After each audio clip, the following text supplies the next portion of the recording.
All right, y'all. Welcome back to the Fearless Podcast. This is episode 81, and we're still having some technical difficulties. So I'm not getting my intro and outro to record on the file. So we're going to forego that today. But I have a returning guest coming to you today. I got William from the Permaculture Consultant. Hey, William, how you doing, brother? Pretty good. How are you doing, man? Good, good. So, for those of you that aren't aware, I wanted to have William back on the podcast. He's been doing God's work out there for hurricane relief and for all the families affected and devastated out there. And he's got a lot of boots on the ground intel of what's going on and the agenda and all these different things. So, I wanted to have you on maybe so you could fill us in.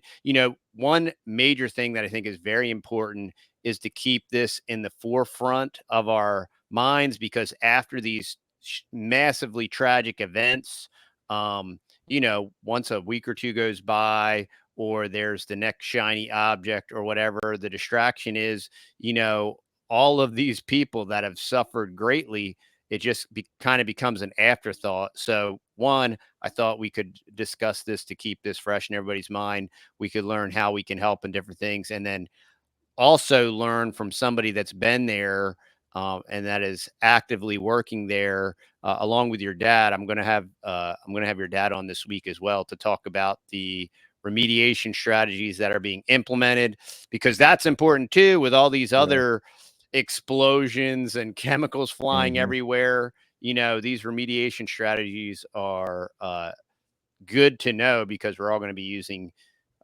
potentially using these strategies moving forward, if it's whatever it is, aerosolized high altitude injections or what have you. But Yeah. welcome to the Fearless Podcast, William. How you doing today? Thanks so much for having me on here, man. I appreciate it. And thanks for letting me get the word out on what's actually going on there, because you're 100% right. After a week or two passes on these disasters, everybody forgets about it. And this is going to be a multi-year cleanup and then like rebuilding process out there, Mm, cuz I mean, it's unless you've been out there before the event, it's hard to understand how much devastation there actually was, because there's just nothing left in certain areas. It just looks like a freshly washed out mountain ravine type thing, when there used to be whole communities alongside these creeks and these rivers. And then other areas you can tell how much devastation there was because there's debris fields everywhere. Um, but yeah, this is going to be like then one area that I'm thinking of in particular, it's going to be 4 to 6 months before they get power back on. Uh, whoa. it, yeah, and we're going into winter, and unlike Mm, Texas, they have a real winter up there. mm, mhm, And then also in some of these mountain coves and some of these mountain hollers, they get like it's not unusual to get a couple feet of snow. Or and then on just the other side of this mountain holler, you could actually have no snow. I remember when we lived in Mars Hill, it would be common for it to be sunny in Mars Hill and then see people coming down the mountain from Burnsville, completely snow-packed cars. Very, wow, very, that's crazy. yeah, Yeah, very microclimates. localized. Yeah, microclimates. Yep. Um, but yeah, the efforts are still going on. There's certain areas of North Carolina that look completely untouched over in the mountain areas. And then like literally right next door, it's complete devastation. And yeah, four to Mm, six months before power gets back on. And they were projecting like 4 to 6 weeks before they have water again. But the water mm, sources that they're pumping from are contaminated. They're heavily mm. contaminated. And it's going to take some time to do that cleanup part as well. So And now, are the locals at least up to speed on how contaminated the water is and that they shouldn't be drinking it, or? no. So according to all of the official water tests that have gone on, the water is safe to use, which we all know is a complete lie. The So, locals aren't completely aware of it because they don't really have access to it right now. The only water that they really have access to are the bottles that are being shipped in, and then whatever they can pump from their well, which the wells are typically 400 to 600 feet deep there. So they're fairly deep. So it's going to be a while before they get contaminated. But some of the shallower wells, they're immediately contaminated, but the locals just don't know.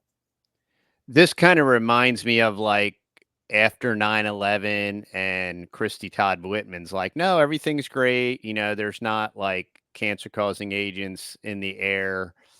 So you're totally like free to go back, breathe deep, and do all the things. You know what I mean? Yeah. And that's usually what these regulatory agencies do. Um, so, are you aware of what type of contaminants we're talking about as far Yeah, as chemicals? absolutely. So there's two PVC manufacturing plants that I know of alongside. One is alongside the French Broad River, and the other one is alongside the Nolichucky River. Both of them completely got demolished. There's sections of those plants that are still standing, but all the chemicals and stuff like that are spread. They've been soaking into the ground, and they've washed downstream. Also, there is a nuclear fuels facility um, off the Nolichucky in Irwin, Tennessee.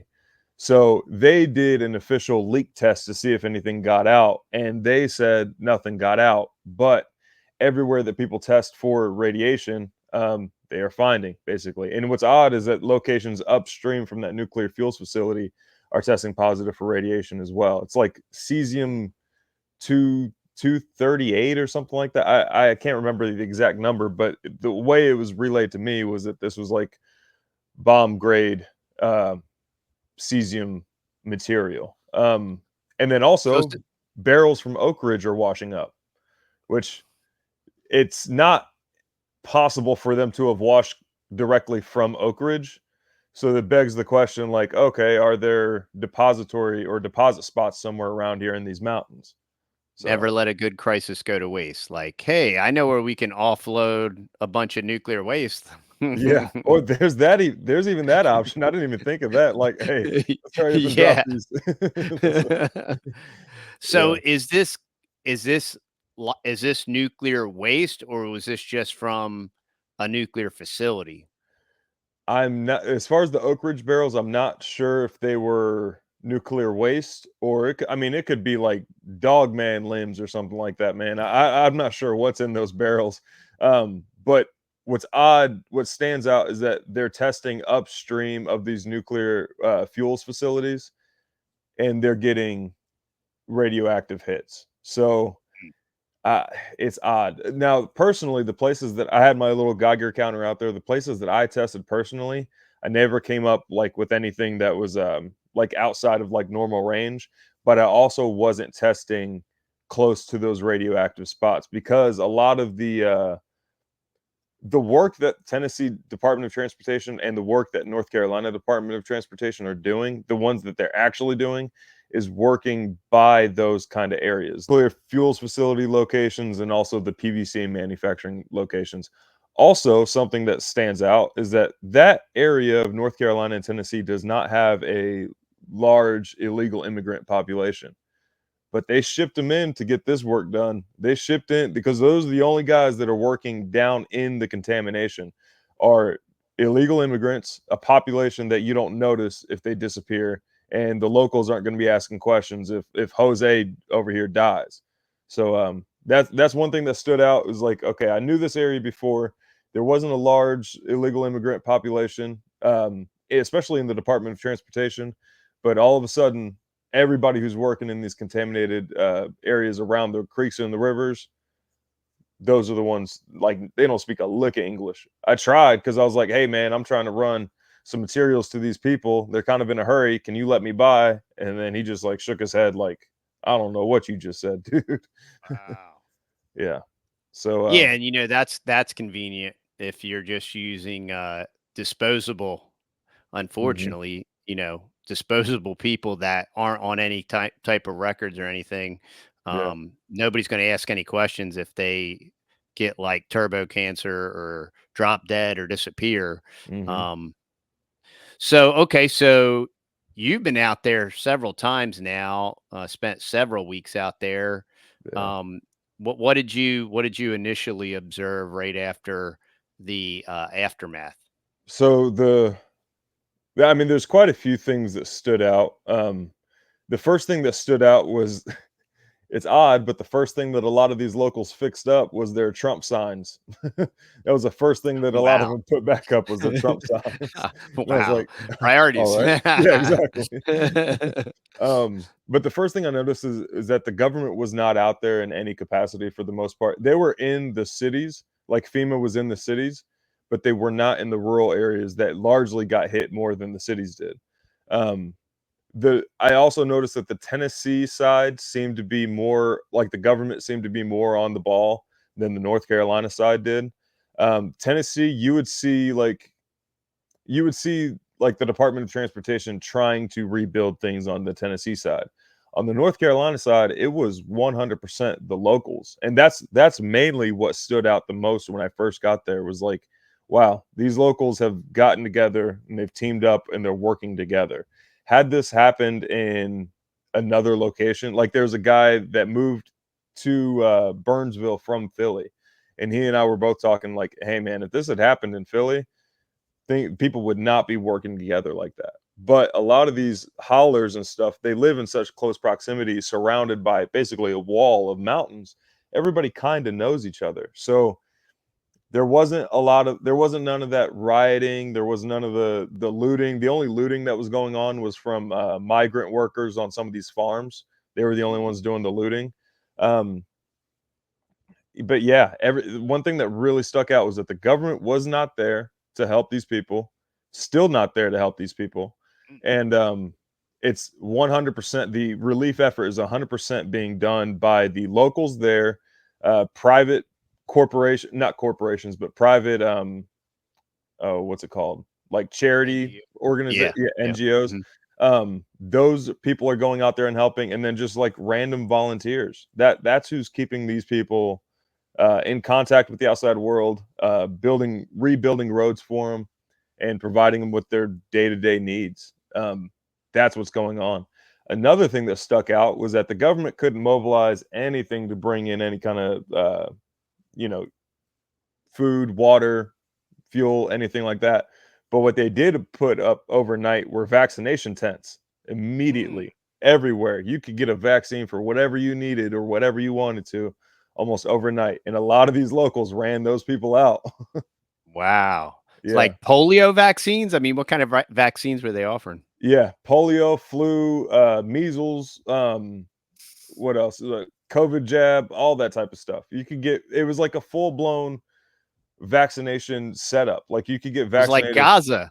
It's like Yeah. Gaza. Like, Yeah. "Hey, let's stop the war so we can, vaccinate Yeah. everybody." Yeah. Wow. Exactly. Yeah, those bombs are Unreal. killing them too fast. Let's slow it down a little bit. Yeah.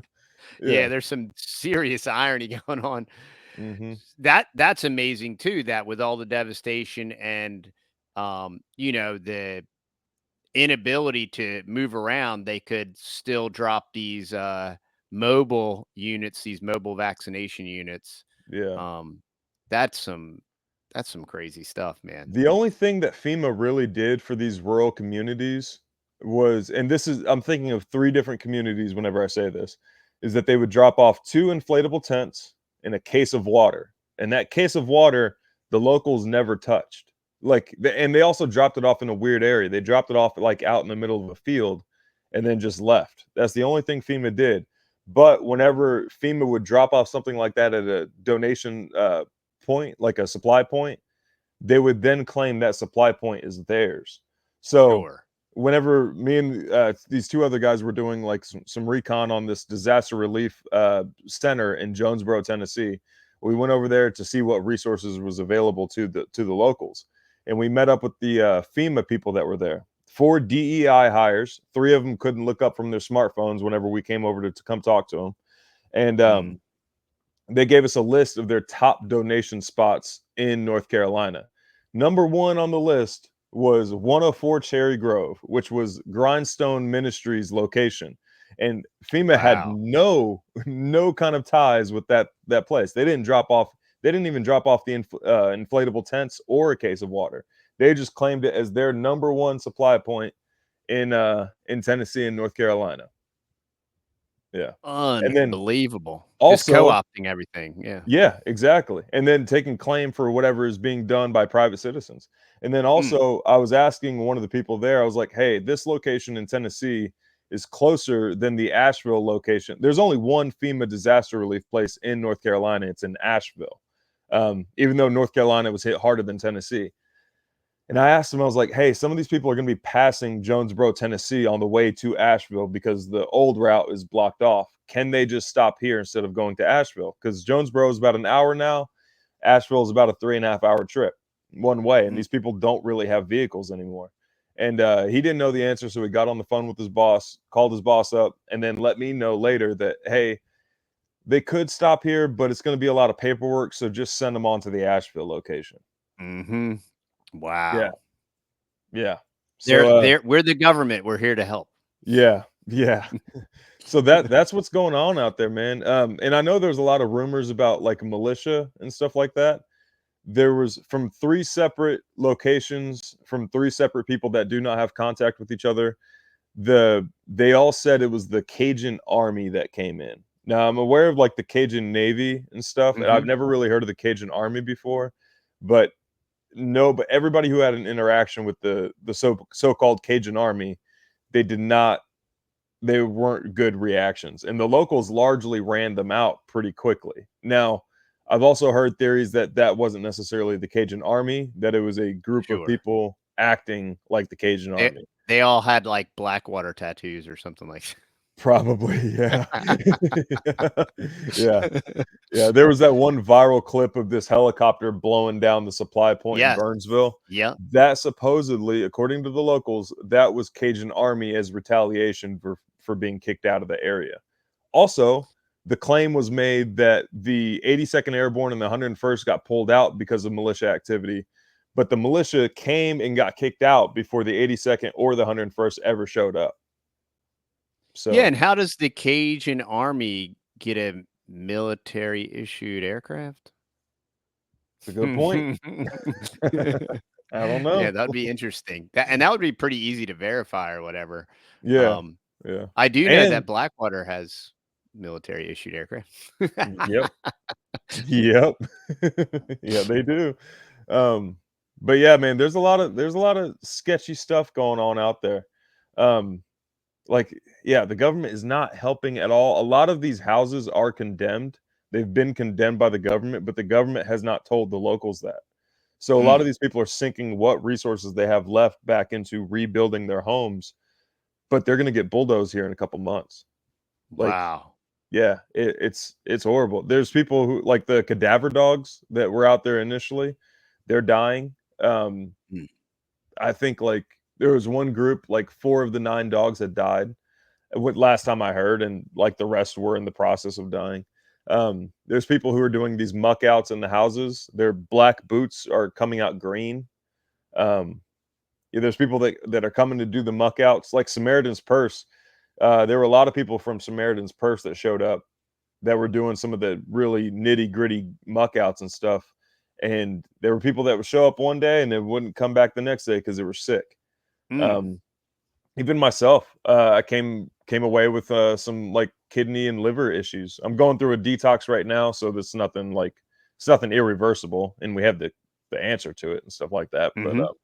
But yeah, and I wasn't doing any muck outs. I was largely just I started like a give send go. I was largely just handing money to people, bringing them diesel, bringing them food, anything that they needed. I would bring them. It was basically Bear from Bear Independent. He called it.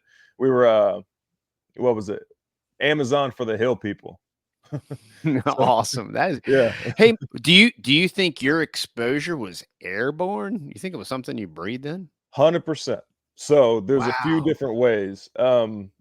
Since that hurricane, it has not rained there since. It may have rained there since I've been gone, but from the rain from the hurricane to when I was there, it had not rained there since. So there's dust getting kicked up everywhere. All these Mm, machines are running, everything's running. There's dust right. everywhere. And then also, and this reminded me of the burn pits in Iraq. Not that I've been there, but I've had friends that have told me about it. Um, at the bottom of each one of these hollers, the Department of Transportation has set up these big old dumpsters where they're burning debris. Now they're burning it at the Oh bottom boy. of the holler. So everything that they burn, the smoke gets just wafted up through the community. Mm, So the entire community is just constantly burning and breathing in the chemicals or whatever's coming from these burn pits. So yeah, same thing with that Ohio train derailment where they set yep. it on fire and then made it 10 times worse. That's Yep. exactly what's going on there right now. Wow. Yeah, Man, that's so incredible. it's definitely airborne.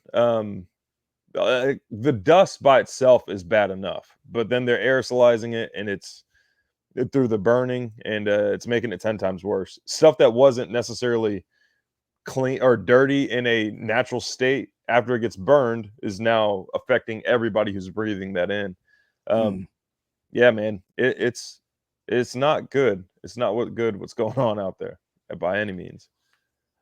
I think one of the most beautiful and fascinating things, as tragic as all of it is to just watch the community come together and other social media people and other people that are well outside of the region all work together and through funding and all of it to to do the whole thing without any type of government intervention Yeah, is a beautiful model, because that's the whole everybody's argument of like, well, what if we didn't have government when it just so happens that they seem to be at the helm of every ill and evil and all the wickedness that actually happens and all the yeah, misappropriation of funds and all the um plausible deniability and all these things, and to mhm, watch this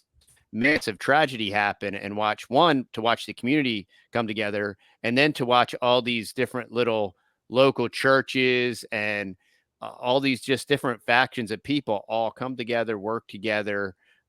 It's been that part has been just incredibly encouraging, and it's a tremendous model to show you, like, well, yeah, we really don't need government. Like, yeah, if they would just get out of the way and not jack stuff up, like every time they intervene, it just like in Palestine, when they intervene, it intensifies, it worsens the problem. Um, so that's been yeah. very encouraging. What's your whole take on that from like a direct experience? Absolutely. Like anytime the government was involved in any of the relief efforts, it just made it slower, made it more complicated. Or if any organizations that were trying to mimic the bureaucracy of government got involved, it made it slower and more complicated. For example, there's this community called Elk Mills, and it's in Tennessee, and it got hit pretty bad. They had a mud dam up at the top of this holler, and that mud dam broke and then just wiped out Mm, everything that was in the way, and like to the point where the river stopped flowing at one point, and people were like, "Oh, that's not good." And then a mud wall just came and wiped everything out. So there's this organization, and I'm going to call out this organization if it's fine with you. yeah, go for it, man. I'm not doxing anybody. I'm just giving their business information. Um, so there's this organization called International Association of Christian Chaplains. They Oh came out. boy. Yeah. So I was here's how the story goes. I was at Home Depot and I was picking up electric start generators because there's some elderly people out there that can't pull the cord. Um, and this lady came up to me and she's like, "Hey, are you taking those to Elk Mills?" And I was like, "No, I've never heard of it, but tell me about it." And she's like, "Well, long story short, these people just now got hot meals, and this was about a week and a half ago from today." Mm, She's letting me know, is like, "Yeah, these people are just now getting hot meals." So I was like, "Okay, I'll go check it out." So I bring the generators back to where I was taking them, and then I meet up with the people over at Grindstone, and I say, "Hey, there's a community called Elk Mills. Let me take a team out there, and we can do some recon and figure out what these people need." So I go out there that same day and I meet up with this lady named Tracy Elder, and she's a part of she's like taking control over the area. She has this mhm. massive pull behind generator right next to this like almost FEMA trailer. It has like 3 offices within this trailer. Hmm. And I see the generator. I'm like, okay, that's cool. They could probably power this whole community with that generator. Turns out that generator is only heating and cooling this office trailer and providing Of course. lights. Yeah, and then right next to both of those, They have a brand new concrete pad poured, which immediately I was like, how did you guys even bring a concrete truck in here? Because like the road I took, I wasn't supposed to, like, I could barely fit in an F-350, like barely fit in that. And then right next to it, they had this little shantytown supply point where people could come get in. They only kept 2 days worth of supplies at a time. That was the max that they decided to carry. I have no idea why. It didn't make any sense. Um, so I go over there and I meet up with this lady named Tracy Elder, a part of the International Association of Christian Chaplains. And I'm talking to her and saying, hey, I'm with Grindstone Ministries. Like, here's what we can provide. We can do, we can get access for people. We have heavy equipment. We can get access for people who don't have access. And we have a bunch of arborists with us. We can cut down any like widowmakers, anything hanging above houses, anything like that. And she's like, cool. We have a ton of that we need done. And I was like, okay, cool. So I go back to Grindstone, and she has like a whole stack, a whole portfolio of everybody in the community, what everybody needs, stuff like that. And I go back to Grindstone Ministries headquarters and I say, hey, here's what we could do. Like, if we took a team out there, we could spend a week probably just getting everybody fixed up. The next day, take that team out there. We have about like 16 to 20 people, a bunch of heavy equipment, saw teams, all that type of stuff. And get back out there, and I meet up with Tracy. I was like, hey, the team is here. Let me go ahead and have those names so we can go ahead and get to work.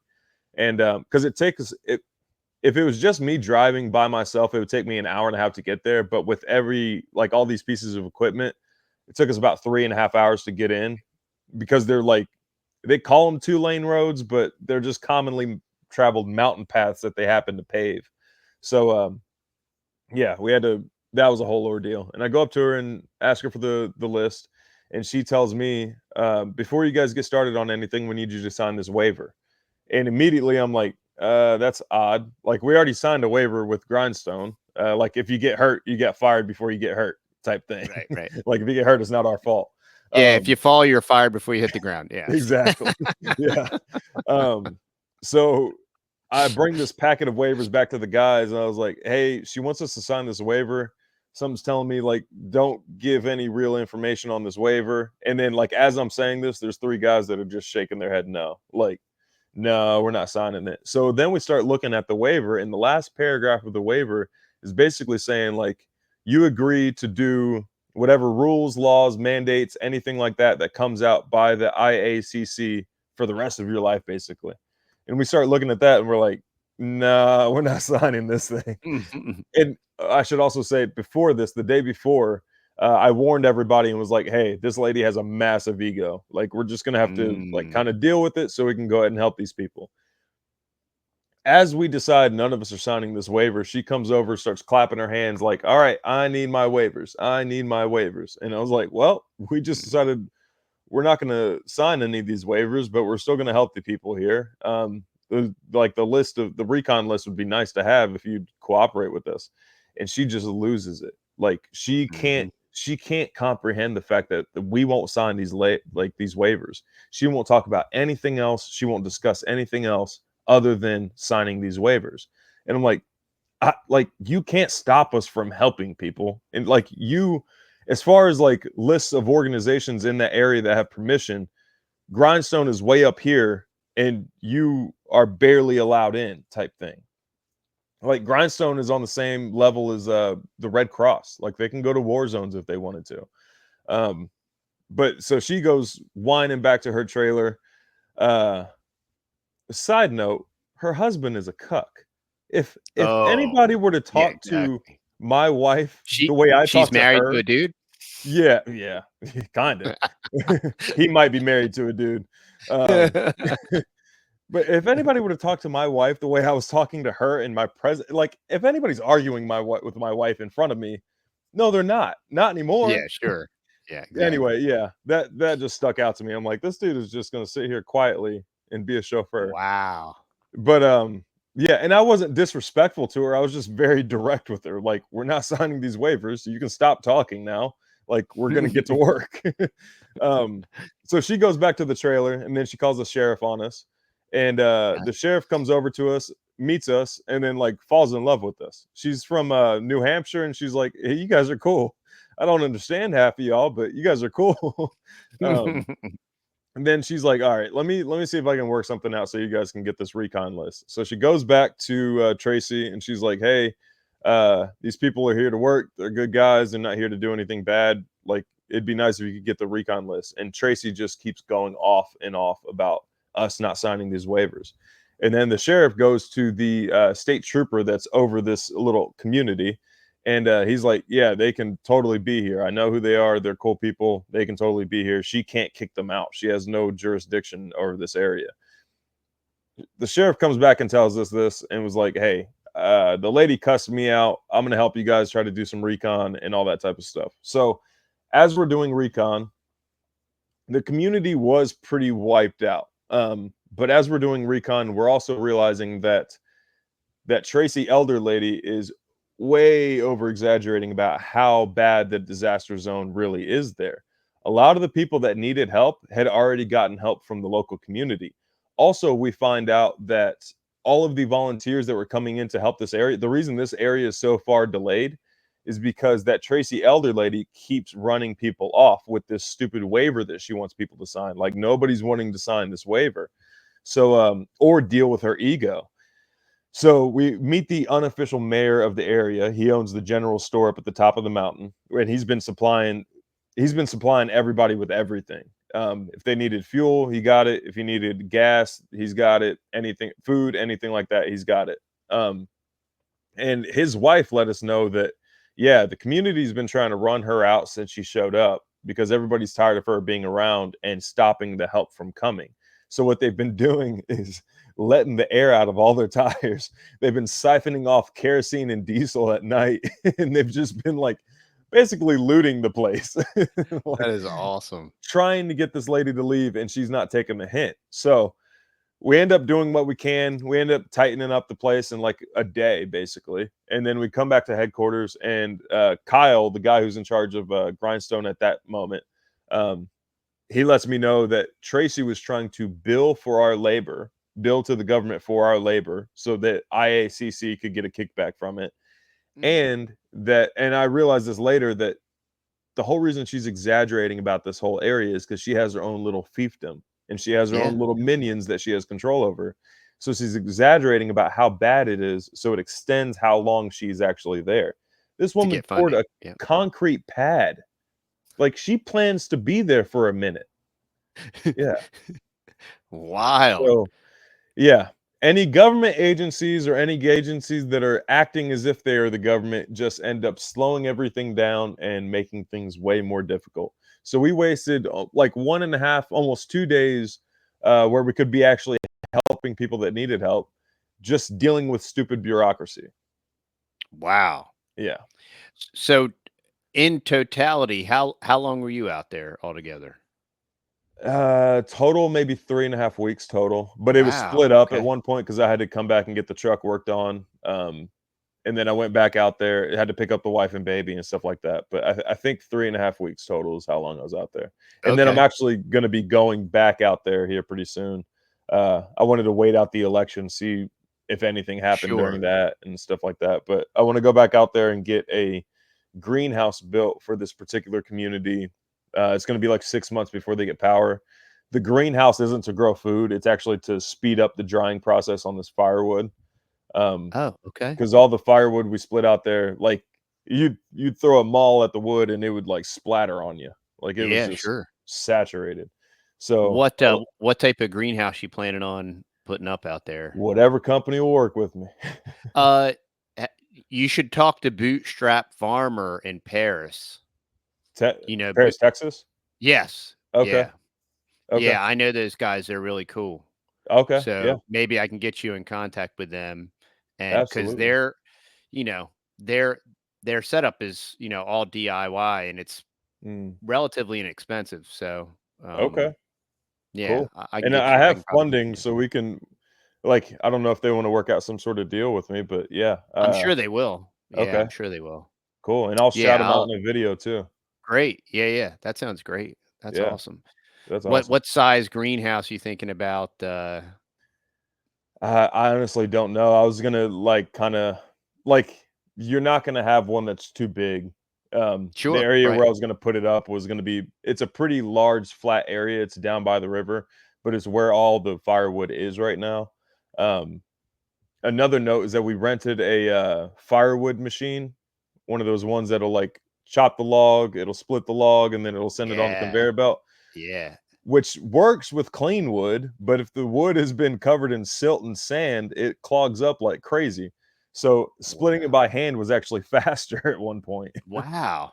Yeah. Was that the Axios? Was that the Axios? I don't know what brand it was. It was a blue and yellow Yes. Yeah. machine. Yeah. Yeah. Okay. Yeah. That's a pretty cool Yeah. machine. But it Yeah. doesn't The like it if the wood's dirty. So Nope. That bar makes gets sense. it like the bar kept getting like wallowed out. The chains would just like you'd get 2 or 3 cuts in and then the chain would just dull because it's covered in and it no shame on the machine. It's just not used Right. to dealing with wood that's covered in like mud. So, Yeah. yeah. Wild. So you're planning on heading back out there to do a greenhouse. Mhm. Um, projection wise, um, have you been in contact with any groups working out there that have like long-term projections as far as them being involved and whatnot? Yeah, there are like local I don't know that they have official group names, but there are some people that are just going to stay out there and keep organizing labor until these people get to a stable point. Um, like there's certain communities that are just there's certain communities that are way like worse off than others. Obviously, like there's the main priority is getting these people into like some place that's going to be dry and warm and keep them out of the weather and stuff like that. And Yeah. then I think people will probably start leaving at some point. Um, People like there were a lot of people there that came to just get people access. There were a lot of people there that came specifically to cut down widowmakers. I would say largely those two things have been accomplished. Like there's no more widowmakers by the houses, and everybody who wants it has access. So there are some people at the tops of these hollers who will shoot at you if you keep walking up there. Um, like there's this one road named Cattail. It's off Pensacola Road in Burnsville. Like anytime you enter Cattail, there's a warning. Somebody will warn you as you go up it, like, hey, once you start hitting any kind of grade, just go ahead and stop because they've been sending off warning shots. So Wow. but the locals have also said, like, those people aren't a part of the community. They're not even local to this area. We don't know what their deal is. So, Wild. yeah. Yeah, it's wild, man. Has anybody, um, one thing that a lot of people don't think about when people's domiciles get annihilated is that not only do they not have any um, things anymore and they don't have a place to stay, but it's also probably prohibiting them from going to work. So Oh, not yeah. only have they lost all their worldly possessions, they're not like, well, I'll just get up and go to work, and when I get home this afternoon, I'll worry about it. Yeah. Um, are most of these outplaced people like not just outplaced, but like can't go to work? Yeah, there's a large population of that. And that's where a lot of the I would say a lot of the funding that I've received through the Give Send Go has been going. Um, like the number one things that I've been getting is like diesel and then just handing out cash so people can keep on like living basically. Yeah. Um, and I'm handing it out to like when the spirit calls for it. Like it's Hmm. not just like, hey, here's a heroin addict. It seems like a good idea to give him cash or anything like that. Right. It's Right. like there's one guy in Pensacola. He's the unofficial mayor of that area. Before fixing anything of his own, he's been helping everybody else. Even though his house was completely hit by the flood, he didn't even think about it. He just thought immediately of his old time neighbors. So I know Mm, giving him cash directly, it's going to go to the correct, like he knows best how to use that cash to help his community. sure. Um, it's not going to any like it's not going to the Red Cross or anything like that. Right. Of course. But yeah, a lot of people, well, they a lot of people haven't even received that $750 loan. Right. Like, literally, the only Well, lifeline they have to the outside or from the outside world is, like, private benefactors. the checks in the mail, they sent it to their mailbox. Oh, yeah. Oh, their mailbox isn't there anymore. Yeah, the mailbox Wonder is why gone. wonder why they didn't get it. It's under 6 feet of mud. Oh, man, that's so Yeah, wild. I mean, you gotta laugh or you'll cry. That's how insane it is, and yeah. it'll be real interesting, to see with this administration change. This would be a great illustration of, like, actually getting stuff done and blah, blah, blah, Hopefully. and change and all that Yeah. stuff. So it'll be interesting to see how prioritized this is. Maybe we can redirect some Lebanon aid to the Yeah. area or whatever and, help real So, people with real problems. I saw a tweet. It said, it was, like, some governor or senator or something like that saying 157 was, like, 157,000,000 being sent to Lebanon, and somebody commented underneath that, is like, "What part of North Carolina is that?" Right, exactly. Yeah, but they Yeah. know the current or the soon to be administration knows exactly how bad it is out there because Donald Trump Jr. visited Pensacola by itself 3 separate times. So, Interesting. Okay, yeah, okay. So yeah. maybe something good will happen.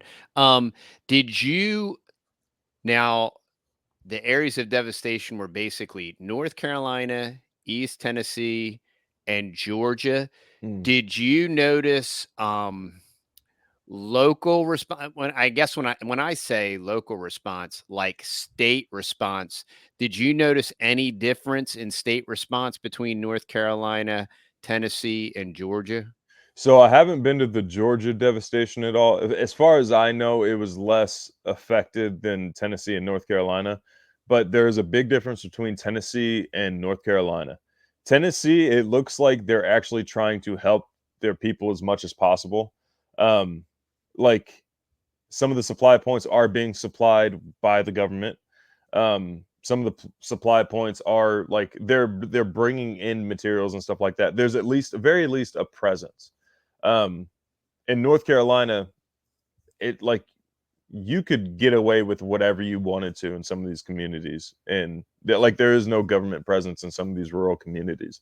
The only government presence there is like in the town, in the actual town square of Burnsville, in the actual city of Asheville, and then the actual city of, well, loose term city, but Marshall. Like not extending out to the rural parts of those towns, but like in the dead center city part of it. Um, and then also there's National Guard out there. Like okay, so the 82nd Airborne and the 101st were out there for a brief period of time. They're largely working on, well, the 82nd, they were out there to cut down trees, but they didn't bring any saws with them and they didn't bring any rigging stuff with them. They had to borrow a saw when they got there. And I'm not blaming the guys in the 82nd. They were Right. largely frustrated. It was Yeah, of their course. orders that they were given. Um, they were just sitting around eating MREs, just waiting for something to happen. Mm. 101st, they're driving around like dump trucks mostly. And then like the National Guard is around, but they're really only in the city areas. They're not in the rural Mhm. areas. And a lot of them are just driving around equipment, which is Mm. helpful. I don't mean to like disregard that. It is helpful, but there's a lot more that could be done for sure. Um, yeah, it's but Tennessee, I've noticed, is trying to help its population more than North Carolina is trying to help for sure. Hmm. Yeah. That's interesting, especially since their administrations are different colors. And when say Yeah. different colors, I'm not Mhm. referring to their ethnicity. I'm referring to their affiliations. Yep. Yeah. The That's governor of or the mayor of Asheville, they couldn't find for like a week after the disaster. He was hiding. nice. Yeah. Wow, that Yeah. sounds about right. Yeah, Yeah. yeah. He was hiding behind his wife. Yeah, exactly. Yeah. He probably was. Yeah. It's it's insane, man. Like and it's hard for people, like I was saying before, it's hard for people to not understand how much like destruction there actually was if you didn't see the before. Like there are whole communities that just don't exist anymore. Like, okay, the official death toll is like 218, they've officially used 10,000 over 10,000 body bags. Mm. Like a lot of the bodies that got caught up in the flooding and stuff are not recovered. Mm. Like there's whole fields where the cadaver dogs were hitting. So one of the times on a recon team, there's a guy who was a part of the initial search and rescue. He was our comms guy, and he was everywhere we went. He was pointing out fields. He's like, "Yeah, that field's covered in bodies. That field's covered in bodies, but it's all below the silt. It's all Mm. like feet deep." And they're like, "Okay, these people have to be dead by now. Like we can either take time and effort and put it into recovering these bodies, or we can go help people that we could potentially That are still alive. save." Sure.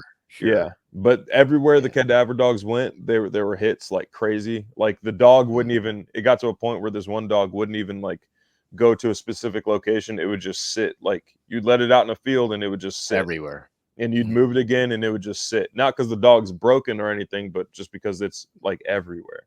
Ma have there been any that's a really great question. Have there been any updates on, like, the death toll? So not Because yeah, officially. I keep hearing, like, less than 200 people, I know one and community where 200 people died by itself. mm, Like mm. there was this lady that was the lone survivor in this community. There's another lady who was a lone survivor in the community, and she had 12 people in her house with her, and she was the only survivor. Yeah, It's bad enough to lose all your personal possessions and then to lose everybody you love at the same time. That's, like, hard to, that's like Job yeah, status. I mean, that's literally, yeah. like, that is unbelievable. And the death toll is still continuing because there are some people who are just tired of fighting at this point. Sure. Like there's the death toll is still going on because some people are just giving up, and they're like, okay, I lost everybody, I lost everything. I'm just going to go ahead and end this now. Mhm. So yeah, Well, one thing I definitely wanna do, for your fundraising, give me the link to your Give, Send, Go. I'll make sure okay, that that's in the show notes, and then anybody looking to, help out, and obviously, we are all praying. I continue to pray, for these people, and then obviously also for everybody that's helping.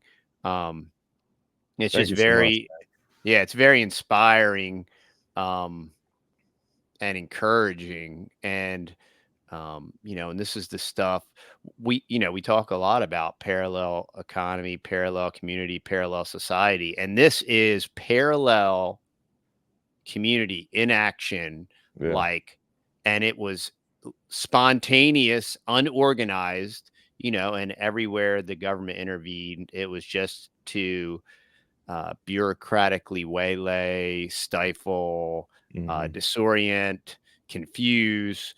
And so that's just a whole nother level of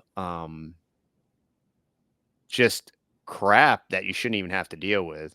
yeah. And yeah, It's I already appreciate you. difficult enough. Yeah. Yeah, Yeah. And just the massive loss of life and just a total disregard, really like it never even happened. And I mean, yeah, you don't hear anything about it now. And I'm sure if you're local, it's in front of your face. But from a national standpoint, especially after this whole election dog and pony thing that happened, it's just like, wow, just like sparkling objects and all this stuff. mhm, But it's great to hear about the work that's being done, and Grindstone Ministries just really seems like an unbelievable organization that just yeah. kind of is puts ourselves in harm's way to just get the good stuff done, and that's very encouraging to hear about. Well, Um, they're also connect so Grindstone is not unfamiliar with putting themselves in harm's way. So they have a sister company called Caleb House. And Caleb House is the organization that goes and saves kids from trafficking and provides them with a permanent home. They don't put them in the garbage foster care or anything like that and just right, return them right, back to the cycle. It's same person who owns Grindstone.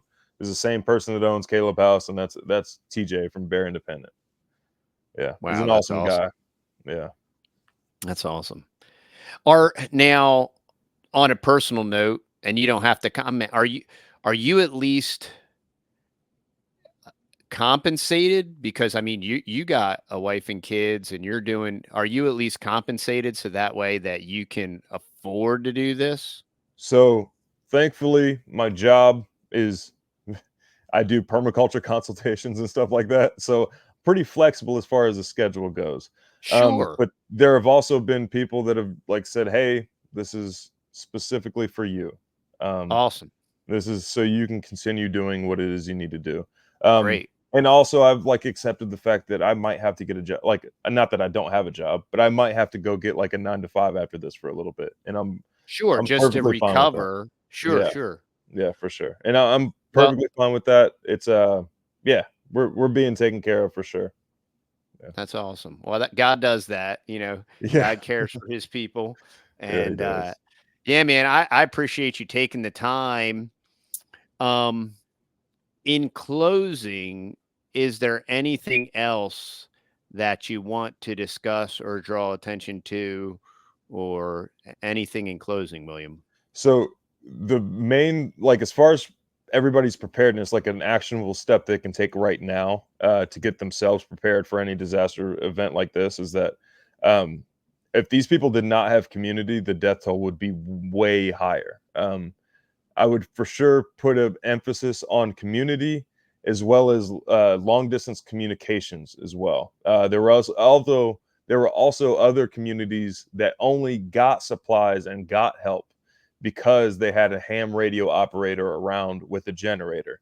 Like Mhm. Little Germany, they're the only reason anybody really even knew about them is because there was a ham operator out there who was able to organize some supplies being dropped. There was one way in and out of the community, and it got wiped out crossing the river. Fast moving water too. So yeah, build that community, get some long distance communication, and like this also kind of put a stamp on like prepare for your neighbor as well because your Mm. neighbor's house might get wiped out. Um, yeah, those were three things that I like. It's adjusted my preparedness mindset. Um, Focus more on community, long-term communication or long distance communications, and prepare for your neighbor because you don't know what kind of disaster you're going to go up against.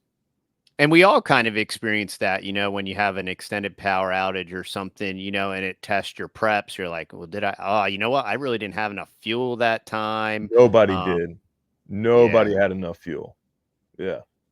And that speaks to community, right? Mhm. Because really, nobody is self-sufficient. Nobody is self-sustaining. We need community. We need to work together um, to sustain each other. And obviously, when you say that, the cyber Pharisees will be like, "Well, God, and of course, Yeah. God grants life and God blesses, but He also expects us to do stuff." And loving your neighbor. I mean, the whole entire concept of loving your neighbor is community and caring for your neighbor and helping your neighbor. Hey, you know how you can start? Find out your neighbor's name because in a lot of places, like I don't even know who that dude is. You know what I mean? And and if you want to build from a tragedy, it's obviously to learn from it, right? And then Mhm. to be more prepared for it if it happens to you, to help those that it does happen to, and to educate, create awareness, and then from this tragedy, there can be these different silver linings of here was the blessing in this, here was the blessing in that. And man, I just think it's awesome. I'm very happy that I can call you my friend, and it's Thanks, just man. killer seeing what you're doing. And you got that new little baby, and you're just Yeah. being a real world testimony in action. And we appreciate you, brother, Thank and you we so much, appreciate what man. you're doing. The Give, Send, Go will be down below. And hey, if you just want to help William out to grease the skids, I mean, this guy's the real deal. I've met William in real life, and we hang out, and he's the real deal. His dad's the real deal, and these are just absolutely awesome people. They're selfless. They're not looking for any type of pat on the back or anything like that, and they believe what they say, and they say what they believe, and it's very encouraging to me. And I'm very pleased that I can call you my friend, and we will continue to pray. And I just want to get this word out. I want to keep this in front of the front of everybody's mind, to pray for and to help this very extended process. This is going to be a long, drawn out process, and hopefully, if things are moving in a better direction, hopefully this will help accelerate the whole process and bring more attention and funding and whatnot to it. But yeah, I really appreciate your time, William. I appreciate everything that you're doing. And with that, y'all, in closing, remember, stay fearless, my friends. Thanks so much for having me on, man. Thanks, brother.